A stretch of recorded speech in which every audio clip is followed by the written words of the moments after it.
नमस्कार छात्रों। आज की कक्षा में हम बहुपद के बारे में पढ़ेंगे। ये हमारा असवीकरण है।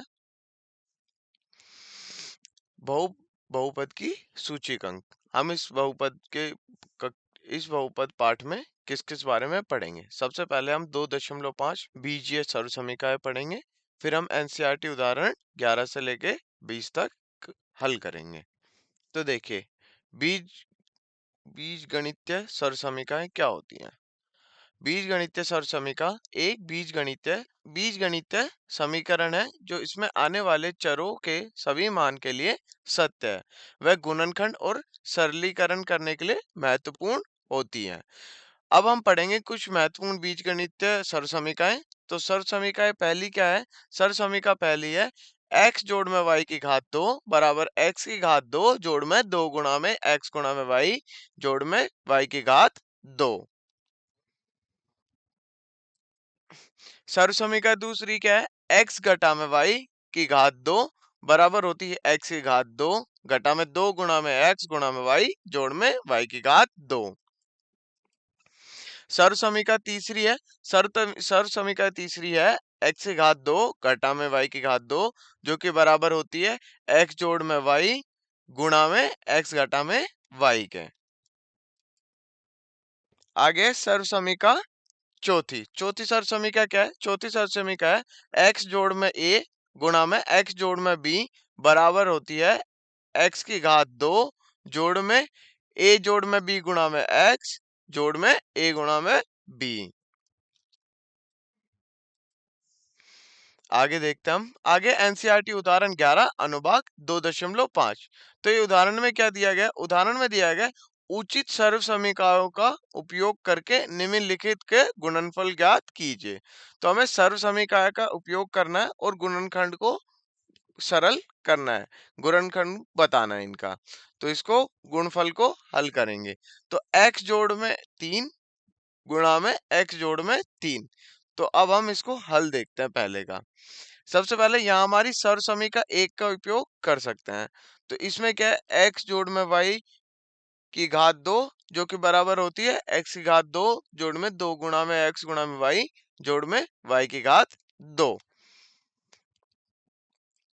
तो अब इसमें हमारे जो y है वो बराबर हो जाएगा 3 के और जो x है वो बराबर रहेगा x के। क्योंकि इसमें देखो x जोड़ में y कर सकते हैं हम और इसमें क्या x जोड़ में y, तो y की जगह हम क्या लिख सकते हैं? 3। तो हम आगे देखते हैं। तो x जोड़ में 3 गुणा में x जोड़ में 3 बराबर क्या हो जाएगा? x जोड़ में 3 की घात पूरे की घात 2। तो इसको आगे हल करने पर हमें मिलेगा x की घात 2 जोड़ में 2 गुणा में x गुणा में 3 जोड़ में 3 की घात 2। क्योंकि सर्व समीकरण क्या है हमारी? पहली सर्व समीकरण x जोड़ में y की पूरे की घात 2 बराबर होगी x की घात 2 जोड़ में 2 गुणा में x गुणा में y जोड़ में y की घात 2। आगे देखेंगे तो आगे बनेगा x की घात 2 जोड़ में 6 गुणा में x गुणा में जोड़ में 9। तो आगे देखते हैं सर्व समीकरण मतलब हल, दूसरा हल देखते हैं। तो इसमें कौन सी सर्व समीकरण लगेगी? हमने पढ़ा था x घटा में 3 पूरा गुणा में है x जोड़ में 5 के। तो अब हमने पढ़ा था वहां पे एक हमने वो पढ़ा था हल सर्व समीकरण चौथी सर्व समीकरण पढ़ी थी जो कि क्या कहती थी? जो कहती थी x जोड़ में a पूरा गुणा में x जोड़ में b बराबर होता है x की घात 2 जोड़ में a जोड़ में b गुणा में x जोड़ में a गुणा में b। तो इसको अगर हम आगे देखेंगे तो हम इसको आगे देखने पे हमें इसको x घटा में 3 पूरा गुणा में x जोड़ में 5 जो कि बराबर होता है x की घात 2 जोड़ में ऋणात्मक 3 जोड़ में 5 गुणा में x जोड़ में ऋणात्मक 3 गुणा में 5। तो देखो इसमें क्या है? x की जगह हमने रख लिया x और a की जगह जो हमने प्रतिस्थापित किया है a की जगह हम प्रतिस्थापित कर सकते हैं ऋणात्मक 3 और जो हमारा b है उसकी जगह हम प्रतिस्थापित करेंगे 5 को। तो इससे हल हो जाएगा हमारी ये सर्व समीकरण। तो इस सर्व समीकरण से हम इस भाग को हल करने पर हमें मिलता है x की घात 2। तो ये क्या हो जाएगा?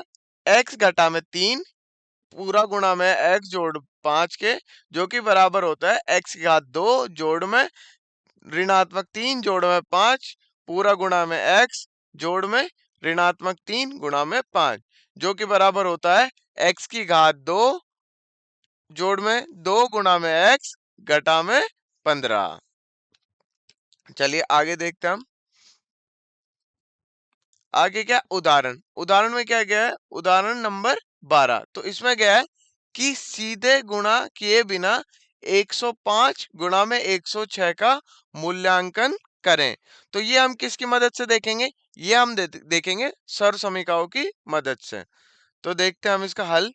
तो इसका हल शुरू करेंगे तो देखेंगे 105 गुणा में 106 जो कि बराबर है हमारा 100 जोड़ में 5 पूरा गुणा में 100 जोड़ में 6 के। अगर हम ये देखते हैं तो ये 100 जोड़ में 5 कितना बनेगा 105, और ये 100 जोड़ में 6 कितना बनेगा 106। तो ये हम इसको 105 को कैसे लिख सकते हैं 100 जोड़ में 5, और 106 को कैसे लिख सकते हैं 100 जोड़ में 6। आगे जब देखेंगे हम सर्वसमीका चौथी, तो सर्वसमीका चौथी क्या कहती है, सर्वसमीका चौथी हमारी कहती है कि x जोड़ में a गुणा में x जोड़ में b बराबर होता है x की घात 2 जोड़ में a जोड़ में b गुणा में x जोड़ में a गुणा में b। तो यह सर्वसमीका तब उपयोग की जाती है जब दोनों संख्याएं एक आधार के आसपास होती है। यहाँ x बराबर 100 है, a बराबर 5 है, b बराबर 6 है। तो इस चरण में हम इस सूत्र का उपयोग कर सकते हैं। तो इसमें प्रतिस्थापित कर देंगे x और a और b का मोल। तो x बराबर कितना था 100 के, तो ये क्या हो जाएगा x की घात 2 यानी 100 की घात 2 जोड़ में a जोड़ में b, तो a क्या था 5, b क्या था 6, तो 5 जोड़ में 6 गुणा में x तो गुणा में 100 जोड़ में a गुणा में b यानी 5 गुणा में 6। आगे देखते हैं इसको हल करने पे आगे आ जाएगा 10,000 जोड़ में 1100 जोड़ में 30। इसको हल करने पर मिलेगा 11,130। अगला उदाहरण देखते हैं। अगला उदाहरण नंबर 13 अनुभाग 2.5। तो इस उदाहरण में क्या है, इस उदाहरण में बोला गया है गुणनखंड करें। किसका गुणनखंड करना है, बहुपद 1 49 गुणा में a की घात 2 जोड़ में 70 गुणा में a गुणा में b जोड़ में 25 गुणा में b की घात 2 का। और दूसरा बहुपद क्या है 25 भाग में 4 गुणा में x की घात 2 घटा में y की घात 2 भाग में 9 के। चलिए तो हल देखते हैं। तो हल में क्या है 49 गुणा में a की घात 2 बराबर कितना हो जाएगा 7 गुणा में a की घात 2, ठीक है। और 25 गुणा में b की घात 2 कितनी हो जाएगी 5 गुणा में b की घात 2। अब 70 गुणा में a गुणा में b कितना हो जाएगा 2 गुणा में 7 गुणा में a गुणा में 5 गुणा में b। तो हम इसको 49 गुणा में a की घात 2 को हम कैसे लिखते हैं 7 गुणा में a पूरे की घात 2, और 25 गुणा में b की घात 2 को हम लिखते हैं 5 गुणा में b की पूरे की घात 2, और 70 गुणा में a गुणा में b को हम लिखते हैं 2 गुणा में 7 गुणा में a गुणा में 5 गुणा में b। अब हम देखते हैं कि दिए गए व्यंजक की तुलना हम करेंगे x की घात 2 जोड़ में 2 गुणा में x गुणा में y जोड़ में y की घात 2। तो हम देख सकते हैं कि जो x बराबर होता है वो x बराबर होगा 7 a के 7 गुणा में a के, और y बराबर होगा वो किसके बराबर होगा 5 गुणा में b के, 5 गुणा में b के। तो सर्वसमीका पहली क्या है, सर्वसमीका पहली का उपयोग करेंगे। तो सर्वसमीका पहली क्या थी हमारी a जोड़ में b पूरे की घात 2 बराबर होती है a की घात 2 के जोड़ में 2 गुणा में a गुणा में b के जोड़ में b की घात 2 के। तो अब हम देखेंगे इसको कैसे लिख सकते हैं हम। तो ये लिखेंगे हम 49 गुणा में a की घात 2 जोड़ में 70 गुणा में a गुणा में b जोड़ में 25 गुणा में b की घात 2। तो हम इसे लिख सकते हैं 7 गुणा में a जोड़ में 5 गुणा में b पूरे की घात 2, जो कि बराबर होगा हमारे 7 गुणा में a जोड़ में 5 गुणा में b पूरा गुणा में 7 गुणा में a जोड़ में 5 गुणा में b के। अब दूसरा बहुपद है हमारे पास। दूसरा बहुपद क्या है हमारा? 25 भाग में 4 गुणा में x की घात 2 घटा में y की घात 2 भाग में 9। तो हम इसको कैसे लिख सकते हैं? 25 को हम लिख सकते हैं 5 की घात 2 और 4 को कैसे लिख सकते हैं हम? 2 की घात 2 और x की घात 2 को क्या लिख सकते हैं? x गुणा में x। तो अब y की घात 2 को हम और y की घात 2 को क्या लिख सकते हैं हम? y। और 9 को कैसे लिख सकते हैं हम? 3 की घात 2 पे। तो इसमें से आगे देखते हैं, आगे सरल करते हैं इसको। तो अब इसकी तुलना हम किससे करेंगे? इसकी तुलना करेंगे हम सर्वसमीका तीसरी से, क्योंकि सर्वसमीका तीसरी कैसी थी हमारी? a की घात 2 घटा में b की घात 2 जो कि बराबर होती है a जोड़ में b पूरा गुणा में a घटा में b के। तो अब इसको हल करने पर हमें मिलेगा 25 भाग में 4 गुणा में x की घात 2 घटा में y की घात 2 भाग में 9 जो कि बराबर होता है 5/2 गुणा में x की घात 2 के घटा में y भाग में 3 की घात 2 के। तो ये बन जाएगा 5/2 गुणा में x जोड़ में y/3 पूरा गुणा में 5/2 x गुणा में x घटा में y/3 के। तो अब हम अगला देखते हैं। तो आइए अब हम सर्वसमीका एक को त्रिपदीय तक बढ़ाते हैं। हम सर्वसमीका एक का उपयोग करके हम इसे 3 पद्धतीय सर्वसमीका बनाएंगे। तो हम कैसे बना सकते हैं? चलिए इसका हल देखते हैं। तो मान लीजिए हमारे पास x जोड़ में y बराबर है t के। तो x जोड़ में y जोड़ में z पूरे की घात 2 बराबर होगा t जोड़ में z के पूरे की घात 2 के। मतलब हम x जोड़ में y को क्या मान लेंगे? हम x जोड़ में y को मान लेंगे t। ठीक है, अब आगे देखते हैं। तो अब ये क्या बन जाएगा? अब हमारी सर्वसमीका एक क्या कहती थी? x जोड़ में y बराबर किसके होता है? x की घात 2 के जोड़ में 2 गुणा में x गुणा में y जोड़ में y की घात 2 के। तो ये बन जाएगा t की घात 2 जोड़ में 2 गुणा में t गुणा में z जोड़ में z की घात 2। ठीक है, आगे देखते हैं। तो आगे इसको हम कैसे लिख सकते हैं? इसको हम आगे लिख सकते हैं, जो t है उसको हम लिख सकते हैं x जोड़ में y। तो जहां जहां पर t है वहां वहां पर हम x जोड़ में y को प्रतिस्थापित कर देंगे। तो ये क्या बन जाएगा? x जोड़ में y की पूरे की घात 2 जोड़ में 2 गुणा में x जोड़ में y पूरा गुणा में z जोड़ में z की घात 2। तो इसको आगे हल करने पर हमारा बनेगा x की घात 2 जोड़ में 2 गुणा में x गुणा में y जोड़ में y की घात 2। चूंकि ये सर्वसमीका एक है, x जोड़ में y की पूरे की घात 2 को हम कैसे लिखेंगे? x की घात 2 जोड़ में 2 गुणा में x गुणा में y जोड़ में y की घात 2। अब आगे हल करने पर दूसरे में क्या करेंगे हम? 2 गुणा में x गुणा में z, फिर हम लिख देंगे उसको जोड़ में 2 गुणा में y गुणा में z जोड़ में z की घात 2। तो अब पदों को पुनर्व्यवस्थित कर देते हैं। तो क्या हो जाएगा? x की घात 2 जोड़ में y की घात 2 जोड़ में z की घात 2 जोड़ में 2 गुणा में x गुणा में y जोड़ में 2 गुणा में y गुणा में z जोड़ में 2 गुणा में x गुणा में z। ये हमारी सर्वसमीका मिलती है 3 पद में। अब हम देखेंगे सर्वसमीका पांचवी। तो सर्वसमीका पांचवी क्या है हमारी? x जोड़ में y जोड़ में z पूरे की घात 2 बराबर होगी x की घात 2 जोड़ में y की घात 2 जोड़ में z की घात 2 बराबर 2 गुणा में x गुणा में y जोड़ में 2 गुणा में y गुणा में z जोड़ में 2 गुणा में z गुणा में x। विस्तारित रूप कहते हैं ध्यान दे कि x जोड़ में y जोड़ में z पूरे की घात 2 के विस्तार में 3 वर्ग पद हैं और 3 गुणनफल पद होते हैं।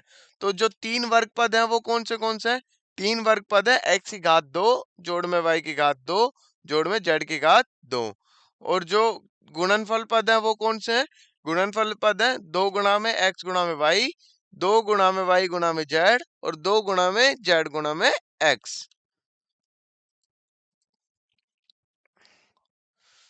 चलिए अगला उदाहरण देखते हैं। एनसीईआरटी उदाहरण 14 अब अनुभाग 2.5।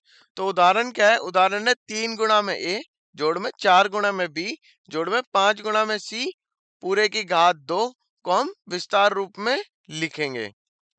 तो चलिए इसका हल देखते हैं। तो हमें जो व्यंजक दिया गया है वो क्या है? x जोड़ में y जोड़ में z पूरे की घात 2। तो हमें पता चलता है कि x जो है वो हमें x हमारा बराबर होगा 3 गुणा में a के, जो y है वो बराबर होगा 4 गुणा में b के और z जो बराबर है 5 गुणा में c के। तो हमारा हमने क्या किया? हमने किया जो बहुपद है उसको x जोड़ में y जोड़ में z पूरे की घात 2 से तुलना। तो उससे हमें मिल गया x बराबर 3 गुणा में a, y बराबर 4 गुणा में b, z बराबर 5 गुणा में c। तो अब इसलिए हम कौन सी सर्वसमीका लगाएंगे? इसलिए हम सर्वसमीका लगाएंगे पांचवी जो हमने अभी पढ़ी थी। तो पांचवी सर्वसमीका क्या कहती है? पांचवी सर्वसमीका कहती है a जोड़ में b जोड़ में c पूरे की घात 2 बराबर होता है a की घात 2 जोड़ में b की घात 2 जोड़ में c की घात 2 बराबर 2 गुणा में ab 2 गुणा जोड़ में 2 गुणा में bc जोड़ में 2 गुणा में ca। तो अब जो रखेंगे हम ए बी सी का मान, एक्स वाई जेड का मान या जो भी है उसमें, तो वो रख देंगे हम। ए हमारा क्या है? 3 गुणा में ए, बी है 4 गुणा में बी और सी है 5 गुणा में सी। तो ये हल हो जाएगा 3 गुणा में ए की घात 2 जोड़ में 4 गुणा में बी की घात 2 जोड़ में 5 गुणा में सी की घात 2 जोड़ में 2 गुणा में 3 गुणा में ए गुणा में 4 गुणा में बी जोड़ में 2 गुणा में 4 गुणा में बी गुणा में 5 गुणा में सी जोड़ में 2 गुणा में 5 गुणा में सी गुणा में 3 गुणा में 1।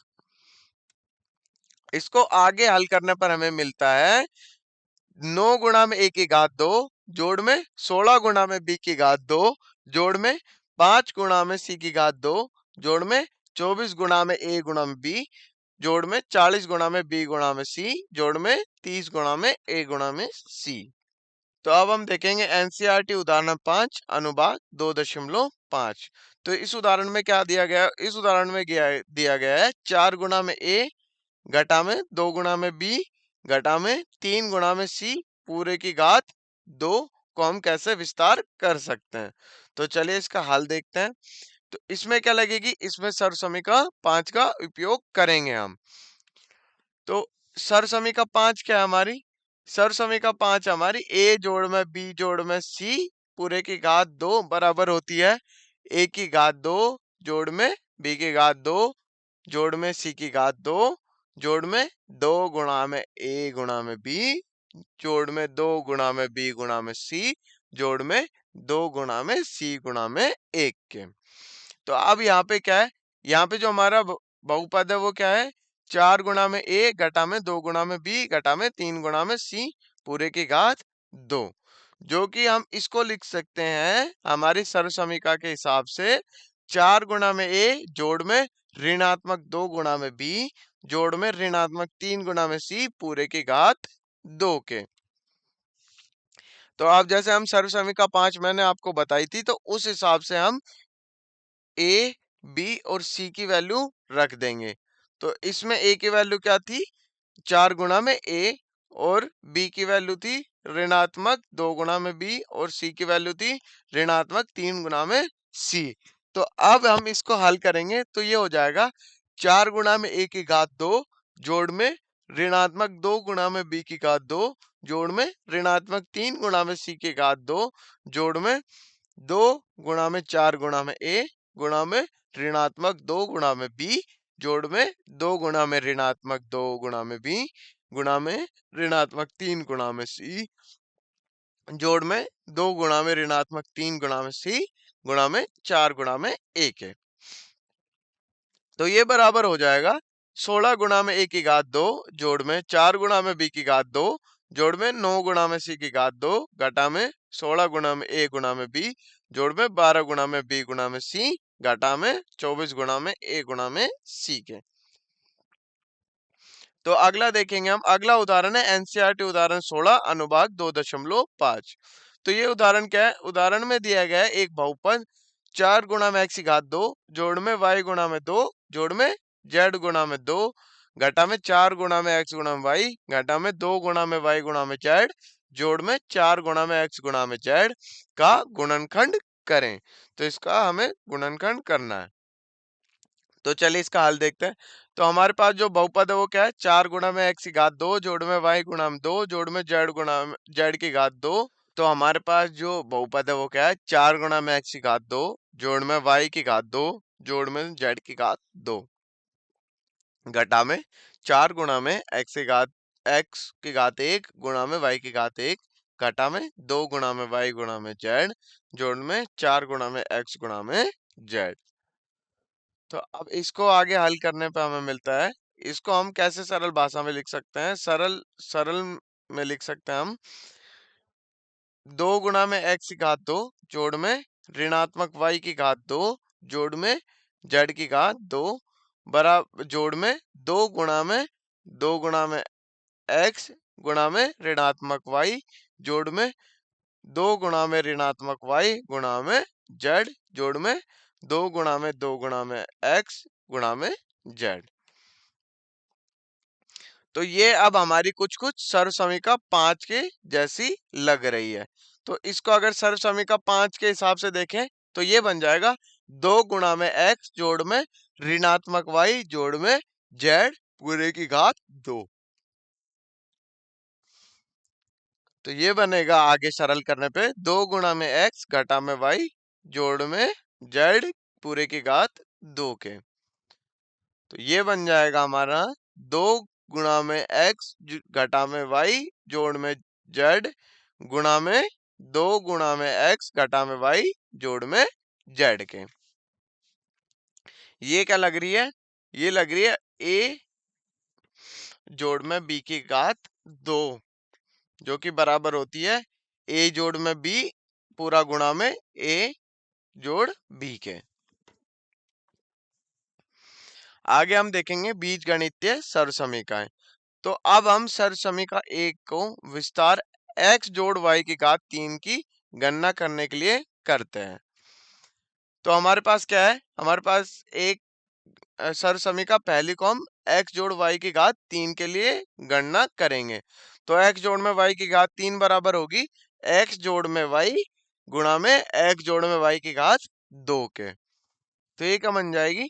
x जोड़ में y गुणा में x की घात 2 जोड़ में 2 गुणा में x गुणा में y जोड़ में y की घात 2। तो x जोड़ में y की घात पूरे की घात 2 को हम सर्वसमीका 1 के उपयोग से लिख लेंगे और फिर हम इसको गुणा कर देंगे x जोड़ y के। तो ये क्या होगी? इसमें से अगर हम x को बाहर निकाल लें तो क्या हो जाएगा? x को गुणा कर दें सर्वसमीका 1 के हल से और y को भी गुणा कर दें। तो गुणा करते तो x पूरा गुणा में x की घात 2 जोड़ में 2 गुणा में x गुणा में y जोड़ में y की घात 2। ये पूरा जोड़ में बनेगा y पूरा गुणा में x की घात 2 जोड़ में 2 गुणा में x गुणा में y जोड़ में y की घात 2 जो कि बराबर होता है, अगर हम देखें इधर तो हम क्या देखते हैं? हम देखेंगे कि हमारा जो x गुणा में x की घात 2 है वो क्या होगी? x गुणा में x की घात होगी x की घात 3 के। फिर हम x गुणा में 2 गुणा में x गुणा में y को गुणा करेंगे तो ये बनेगी हमारी 2 गुणा में x की घात 2 गुणा में y के। फिर हम y की घात 2 को x से गुणा करेंगे तो बनेगा x गुणा में y की घात 2। और फिर हम अगर y गुणा में x की घात 2 को गुणा करेंगे तो ये बन जाएगा x की घात 2 गुणा में y के। फिर हम अगर 2 गुणा में x गुणा में y को y से गुणा करते हैं तो ये बन जाएगा 2 गुणा में x गुणा में y की घात 2। फिर हम y की घात 2 को y से गुणा करेंगे तो ये बनेगा जोड़ में y की घात 3। तो इसको आगे हल करते हैं। तो इसको आगे हल करने पे हमें मिलेगा x की घात 3 जोड़ में 3 गुणा में x की घात 2 गुणा में y जोड़ में 3 गुणा में x गुणा में y की घात 2 जोड़ में y की घात 3। इसको आगे हल करने पर हमें मिलेगा x की घात 3 जोड़ में y की घात 3 जोड़ में 3 गुणा में x गुणा में y पूरा गुणा में x जोड़ में y के। तो हमें कुछ निम्नलिखित सर्व समीकरणाएं मिलती हैं। चलिए देखते हैं कौन सी मिलती है। तो सर्व समीकरण छठी क्या है? सर्व समीकरण छठी है x जोड़ में y पूरे की घात 3 बराबर होगी x की घात 3 जोड़ में y की घात 3 जोड़ में 3 गुणा में x गुणा में y पूरा गुणा में x जोड़ में y के। तो चलिए आगे देखते हैं हम।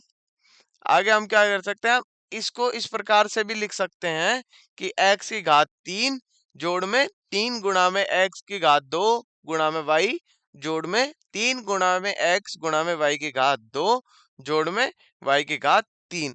अब इसमें हमने कुछ नहीं लिखा, हमने सिर्फ 3 गुणा में x गुणा में y को x जोड़ y से गुणा करके लिख दिया है। तो हम इसके अतिरिक्त सर्व समीकरण छठी में y की जगह ऋणात्मक y को भी प्रतिस्थापित कर सकते हैं। अब चलिए देखते हैं कि y की जगह ऋणात्मक y को प्रतिस्थापित करने के बाद हमें क्या मिलता है।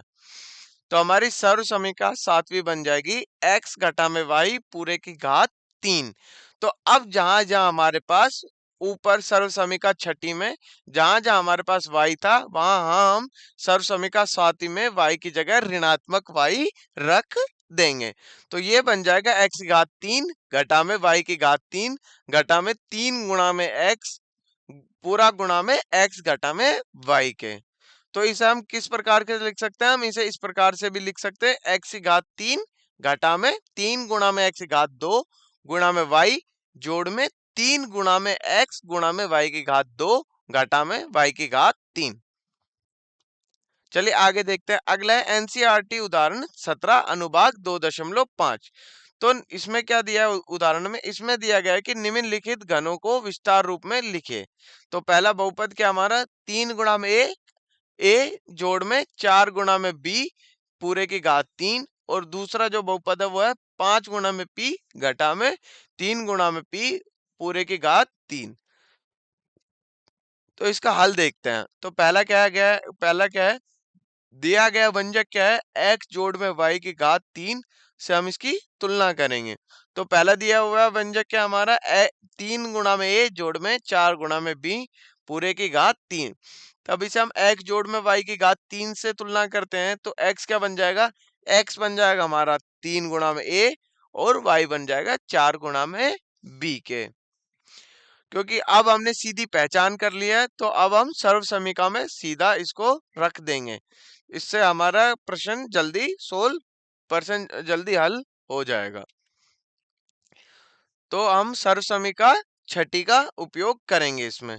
तो छठी सर्व समीकरण क्या थी हमारी? छठी सर्व समीकरण आपको याद हो तो मैंने बताया था x जोड़ में y की घात 3 होगी जो कि बराबर होगी x की घात 3 जोड़ में y की घात 3 जोड़ में 3 गुणा में x गुणा में y पूरा गुणा में x जोड़ में y के।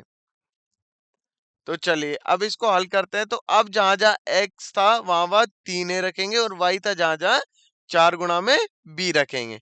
तो इसको आगे हल करने पे हमें मिलेगा 27 गुणा में a की घात 3 जोड़ में 64 गुणा में b की घात 3 जोड़ में 108 गुणा में a की घात 2 गुणा में b जोड़ में 144 गुणा में a गुणा में b की घात 2। तो हमारा दूसरा क्या है? दूसरा बहुपद है x घटा में y की घात 3। तो इस दूसरा बहुपद की हम तुलना किससे करेंगे? x घटा में y की घात 3 से हम इसकी तुलना करेंगे। तो अगर हम इसकी तुलना करते हैं तो हमारा x क्या निकलेगा, x निकलेगा हमारा 5 गुणा में p, और y जो हमारा निकलेगा वो निकलेगा 3 गुणा में q। तो इसलिए हम सर्वसमीका सातवीं का उपयोग करेंगे। तो हमारी सातवीं सर्वसमीका क्या थी कि x गुणा में x घटा में y के पूरे की घात 3 बराबर होगी x की घात 3 घटा में y की घात 3 घटा में 3 गुणा में x गुणा में y पूरा गुणा में x घटा में y के। तो इसको हल करने पे हमें मिलेगा 125 गुणा में p की घात 3 घटा में 27 गुणा में q की घात 3 घटा में 225 गुणा में p की घात 2 गुणा में q जोड़ में 135 गुणा में p गुणा में q की घात 2। तो अगला उदाहरण देखते हैं, एनसीईआरटी उदाहरण 18 अनुभाग 2.5। तो उचित स्वर समीकरणों का उपयोग करके निम्नलिखित में से प्रत्येक का मूल्यांकन कीजिए। तो हमें कुछ बहुपद दे रखे हैं, तो हम स्वर समीकरण का उपयोग करके इनमें इन सभी के मूल्यांकन का ज्ञात करेंगे। तो सबसे पहला है हमारा 104 की घात 3। तो हमारे पास है 104 की घात 3, तो हम इसको कैसे लिख सकते हैं, 100 जोड़ में 4 पूरे की घात 3। तो ये हमारी सर्वसमीका बन जाएगी छठी। अगर ये सर्वसमीका छठी बनती है तो इसको हल करेंगे तो क्या निकलेगा, 100 की घात 3 जोड़ में 4 की घात 3 जोड़ में 3 गुणा में 100 गुणा में 4 पूरा गुणा में 100 जोड़ में 4 के। तो इसको हल करेंगे तो हमारा क्या बन जाएगा, ये बन जाएगा x। तो हमारे पास है 999 की घात 3। तो 999 की घात 3 को हम कैसे लिखते हैं, हम इसको लिख सकते हैं 1000 घटा में 1 की घात 3। तो ये बन जाएगा हमारा सर्वसमीका सातवीं। तो हमारी सर्वसमीका सातवीं क्या कहती है, सर्वसमीका सातवीं कहती है x की घात 3 घटा में y की घात 3 घटा में x गुणा में ऋणात्मक 3 गुणा में y पूरा गुणा में x घटा में y के। तो इसको अगर हम देखेंगे तो ये क्या बन जाएगा, 1000 की घात 3 घटा में 1 की घात 3 घटा में 3 गुणा में 1000 गुणा में 1 पूरा गुणा में 1000 घटा में 1 के। तो ये बन जाएगा हमारा 29,97,000। इसको आगे हल करने पे हमारा मिलेगा 9,9,7,0,0,2,9,9,9, जो कि हमारा बनता है 99,70,02,999। तो अगला उदाहरण देखते हैं हम, एनसीईआरटी उदाहरण 19 अनुभाग 2.2 के। तो उदाहरण में क्या दिया गया है, उदाहरण में दिया गया है 8 गुणा में x की घात 3 जोड़ में 27 गुणा में y की घात 3 जोड़ में 36 गुणा में x की घात 2 गुणा में y जोड़ में 54 गुणा में x गुणा में y की घात 2। तो हमें क्या करना है, हमें इसका गुणनखंड करना है।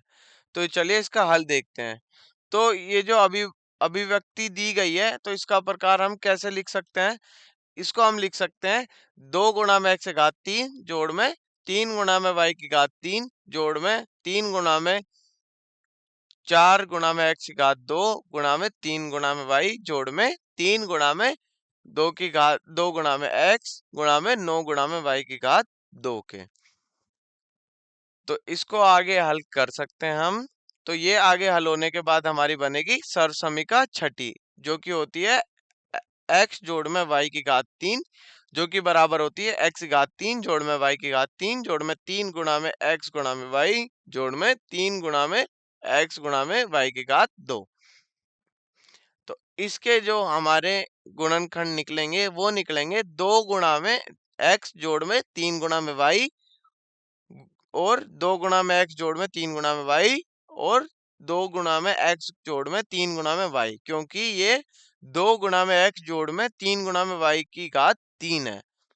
तो अब हम बीजगणित सर्व समीकरण देखेंगे, x जोड़ में y जोड़ में z गुणा में x की घात 2 जोड़ में y की घात 2 जोड़ में z की घात 2 घटा में x गुणा में y घटा में y गुणा में z घटा में z गुणा में x पर विचार। तो विस्तार करने पर हमें गुणनफल प्राप्त क्या होता है, गुणनफल प्राप्त होता है x गुणा में x घात 2 जोड़ में y की घात 2 जोड़ में z की घात 2 घटा में x गुणा में y घटा में y गुणा में x घटा में z गुणा में x जोड़ में y गुणा में x की घात 2 जोड़ में y की घात 2 जोड़ में z की घात 2 घटा में x गुणा में y घटा में y गुणा में z घटा में z गुणा में x जोड़ में z गुणा में x की घात 2 जोड़ में y की घात 2 जोड़ में z की घात 2 घटा में x गुणा में y घटा में y गुणा में z घटा में z गुणा में x। क्या किया हमने, x y z को जो दूसरा बहुपद है इसमें उससे गुणा कर दिया हमने। x को पहले x को किया, फिर जोड़ में y को उससे किया, फिर जोड़ में z को उससे करा हमने। तो ये क्या बन जाएगा, ये बन जाएगा x की घात 3 जोड़ में x गुणा में y की घात 2 जोड़ में x गुणा में z की घात 2 घटा में x की घात 2 गुणा में y घटा में x गुणा में y गुणा में z घटा में z गुणा में x की घात 2 जोड़ में x गुणा में x की घात 2 गुणा में y जोड़ में y की घात 3 जोड़ में y गुणा में x की घात 2 घटा में x गुणा में y की घात 2 जोड़ में y की घात 2 गुणा में z घटा में x गुणा में y गुणा में z जोड़ में x की घात 2 गुणा में z जोड़ में y की घात 2 गुणा में z जोड़ में z की घात 3 घटा में x गुणा में y गुणा में z घटा में y गुणा में z की घात 2 घटा में x गुणा में z की घात 2। तो क्या किया हमने, ये जो हमारा निकला है उसके लिए हमने क्या किया, x को पहले इससे इस बहुपद से गुणा किया, फिर जोड़ दिया उसको y से इस बहुपद से गुणा करा के, फिर जोड़ दिया z को इस बहुपद से गुणा करा के। तो ये हो जाएगा, इसको सरल करने के बाद हमें मिलेगा x की घात 3 जोड़ में y की घात 3 जोड़ में z की घात 3 घटा में 3 गुणा में x गुणा में y गुणा में z। तो इसलिए हमारे पास कौन सी सरसमीका प्राप्त होती है, हमारे पास सरसमीका 8वीं प्राप्त होती है। x की घात 3 जोड़ में y की घात 3 जोड़ में z की घात 3 घटा में x गुणा में y गुणा में z बराबर होता है x जोड़ में y जोड़ में z पूरा गुणा में x की घात 2 जोड़ में y की घात 2 जोड़ में z की घात 2 घटा में x गुणा में y घटा में y गुणा में z घटा में z गुणा में x के। तो आइए अब हम देखते हैं एनसीईआरटी उदाहरण 20 अनुभाग 2.5। तो हमें गुणनखंड करना है, जो बहुपद दिया गया है 8 गुणा में x की घात 3 जोड़ में y की घात 3 जोड़ में 27 गुणा में z की घात 3 घटा में 18 गुणा में x गुणा में y गुणा में z के। तो इसका हल देखते हैं। तो हमारे पास क्या है, हमारे पास है 8 गुणा में x की घात 3 जोड़ में y की घात 3 जोड़ में 27 गुणा में z की घात 3 घटा में 18 गुणा में x गुणा में y गुणा में z के। तो ये क्या बन जाएगी, 2 गुणा में x की घात 3 जोड़ में y की घात 3 जोड़ में 3 गुणा में z की घात 3 घटा में 3 गुणा में 2 गुणा में x गुणा में y गुणा में 3 गुणा में z के। तो ये हमारी सरसमीका 8वीं का उपयोग करके ये बन जाएगा हमारा सरसमीका 8वीं क्या थी, x जोड़ में y जोड़ में z पूरा गुणा में होगा x की घात 2 जोड़ में y की घात 2 जोड़ में z की घात 2 घटा में 2 गुणा में x गुणा में y घटा में y गुणा में z घटा में z गुणा में x के। तो ये हमारा बन जाएगा 2 गुणा में x जोड़ में y जोड़ में 3 गुणा में z पूरा गुणा में आएगा 4 गुणा x की घात 2 जोड़ में 4 y की घात 2 जोड़ में 9 गुणा में 7 की घात 2 घटा में 2 गुणा में x गुणा में y घटा में 3 गुणा में y गुणा में z घटा में 6 गुणा में x गुणा में z के। तो धन्यवाद। आप आज के लेक्चर हम यहीं खत्म, आज की कक्षा हम यहीं समाप्त करते हैं। उम्मीद है आपको कक्षा में सब कुछ समझ में आया होगा। आगे के बहुपद के जो बचे हमारे अनुभाग हम उसे अगली कक्षा में देखेंगे। धन्यवाद।